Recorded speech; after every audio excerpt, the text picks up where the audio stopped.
North Vietnamese trawler coming down from Hanoi in a night action during the dark of the moon when they always came in. I had been patrolling that area, knew it very, very well. Same train, Delta November was the area. And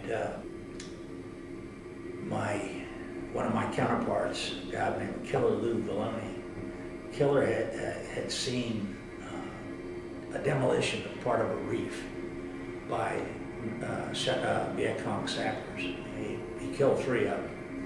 And we dove and found some of the dynamite and stuff that they had with them.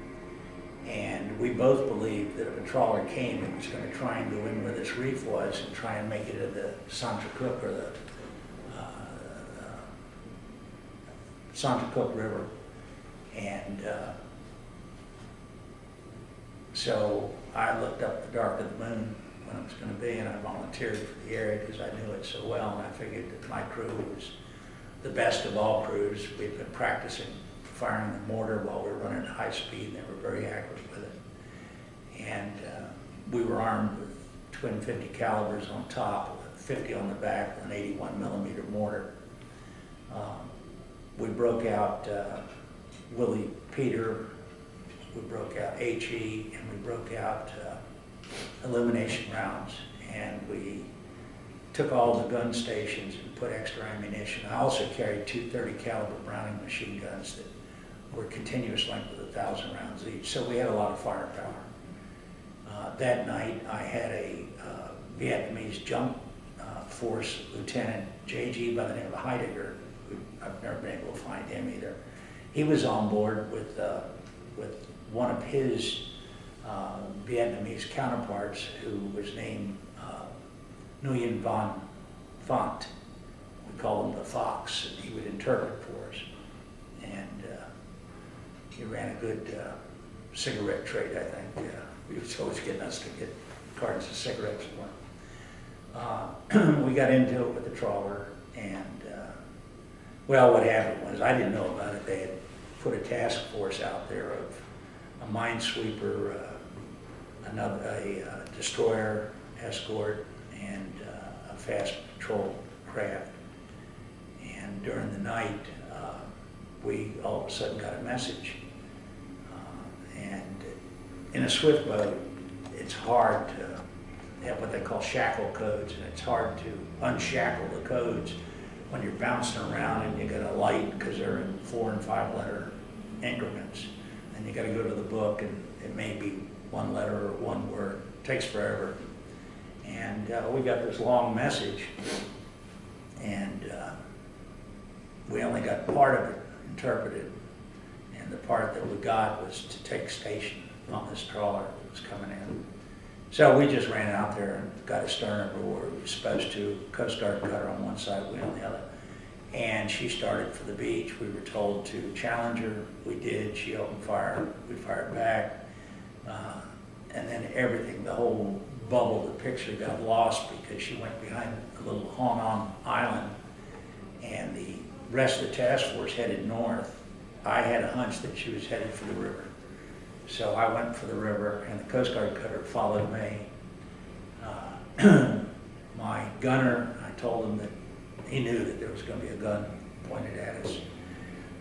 So he just took the 50s and opened up on the wake, up and down the wake. And the tail gunner on there got zapped, so now we had a place we could sort of hide a little bit. We came out around her, ran down the side, the bosun mate fired around and missed. We went around. In fact, everybody was so excited, I almost could have run to the ground. I saw the waves turn the boat. We came back up, got a little bit behind her for shelter from the midship 51 caliber that she carried. And as we came out from her stern, he fired a Willie Peter round right into the bridge, into the door. It was open. It went into the bridge and blew up, incinerating a guy that was shooting at us with a AK. We found him later.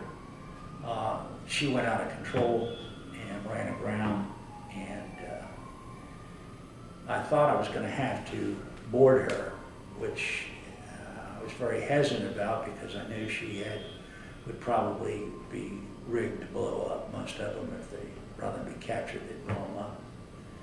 And fortunately, we were in a Korean TOAR. Koreans decided they're going to use their artillery, told us to pull back, and they sanitized the area.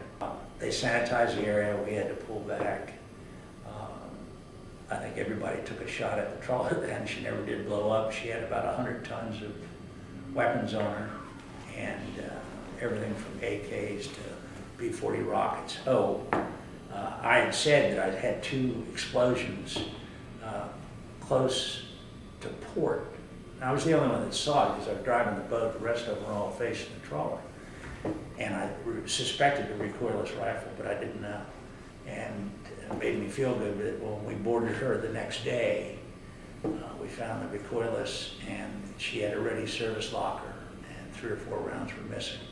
So we were very fortunate we didn't get hit. I think we survived. We sustained maybe 5 or 6 bullet holes. Nobody was hurt. She was captured. I think she's probably the only one ever captured. And she went up to Da Nang and was up there. President Thieu, Prime Minister Key, they had a big celebration. The trawler was there for the celebration. Some great pictures of it. He personally decorated my crew, myself, with the Vietnamese Cross of Gallantry, and had an opportunity to talk to him and his wife and President too.